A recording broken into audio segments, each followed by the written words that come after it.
আগে আমিও এতটা পারফেক্ট করে চিকেন ফ্রাই বানাতে পারতাম না, তবে যখন থেকে কেএফসি আর বিএফসির চিকেন ফ্রাই বানানোর গোপন টিপসটা শিখে গিয়েছি, তারপর থেকে যতবার চিকেন ফ্রাই বানিয়েছি প্রতিবারই এরকম ক্রিস্পি আর পারফেক্ট হয়েছে। আজকের এই ক্রিস্পি চিকেন ফ্রাইটা বানানোর জন্য আমি 2টা ব্রেস্ট পিস এরকম ফিঙ্গারের মতো করে কেটে নিয়েছি। চিকেনটাকে কিন্তু ধুয়ে পরিষ্কার করে নিয়েছিলাম।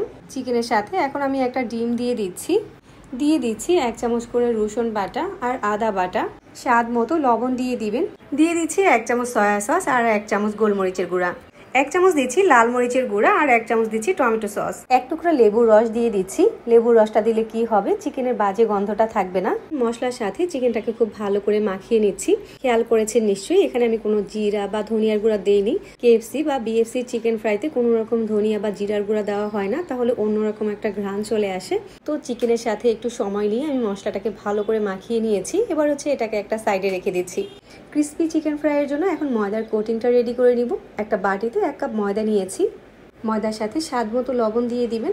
1 চামচ গোলমরিচের গুঁড়া দিয়েছি, 1 চামচ লাল মরিচের গুঁড়া দিয়েছি, আর যেটা দিয়েছি সেটা হচ্ছে বেকিং পাউডার। এখানে আমি 1 চামচের মতো বেকিং পাউডার দিয়েছি।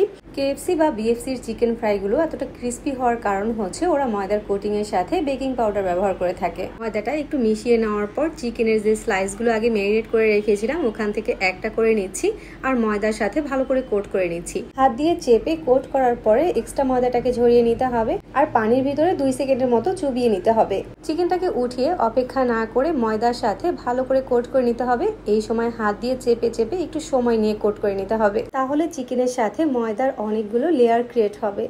এভাবে এক্সট্রা ময়দাটাকে ঝেড়ে ফেলে দিতে হবে। চিকেনগুলো ময়দার সাথে কোট করা হয়ে গেলে অপেক্ষা না করে সরাসরি ভাজতে চলে যাচ্ছি। চিকেন ফ্রাই ভাজার জন্য তেলটাকে হাই হিটে গরম করে তারপর হচ্ছে চিকেনগুলোকে দিতে হবে। আর চিকেনগুলোকে ওভার ক্রাউড করে ভাজা যাবে না, তাহলে কিন্তু চিকেন থেকে পানি ছেড়ে দিবে আর ভিতরের জুসিনেসটা নষ্ট হয়ে যাবে। একই টাইমে সবগুলো চিকেনকে একসাথে ময়দায় কোট করবেন না, যে কয়টা এক ব্যাচে ভাজবেন ওই কয়টাই কোট করে নেবেন, তাহলে চিকেনের সাথে ক্রিয়েট হওয়া লেয়ারটা নষ্ট হয়ে যায় না আর চিকেন ফ্রাইয়ের আউটলুকটা দারুণ আসে। এই চিকেনটাকে 10 মিনিটের মতো রেস্টে দিয়ে দিলেই হয়ে যাবে। 1 ঘন্টা বা 2 ঘন্টার জন্য ম্যারিনেট করে রাখতে হবে না। এটা দিয়ে সাথে সাথেই চিকেন ফ্রাইটা বানানো যাবে। চিকেনগুলোকে 5 থেকে 6 মিনিটের মতো ভেজে নিয়েছি।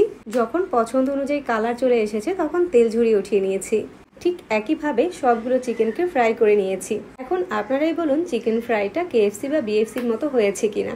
আমার কাছে তো মনে হচ্ছে কেএফসি বা বিএফসির থেকেও অনেক বেশি বেটার রেজাল্ট পেয়েছি আর টেস্টের দিক থেকেও হয়েছে সেরা স্বাদের। ময়দার কোটিং এর সাথে বেকিং পাউডারটা ব্যবহার করার কারণে চিকেন ফ্রাইটা এতটাই ক্রিস্পি হয়েছে যে 1 থেকে 1.5 ঘন্টা পরেও এটা সমান ক্রিস্পি রয়েছে, একটুও নেতিয়ে যায়নি।